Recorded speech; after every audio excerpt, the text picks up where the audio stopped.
Hi guys, இப்போ நம்ம எங்கே இருக்கோம்னு பார்த்தீங்கன்னா எங்கள் அண்ணனோட ஹவுஸ் வார்மிங் தாங்க. அண்ணன் புதுசாக வீடு கட்டியிருக்கான். வாங்க உங்களுக்கு காமிக்கிறேன். ஹலோ மக்களே. ஹலோ மக்களே, வா.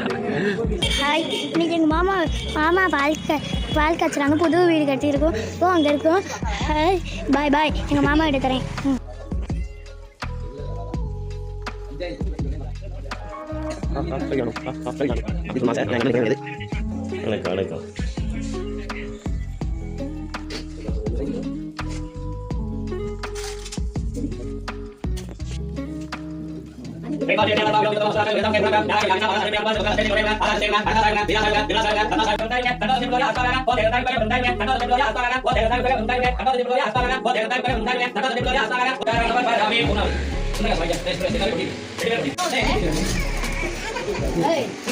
ஆமா, நான் வரும்போது அடிச்சுட்டு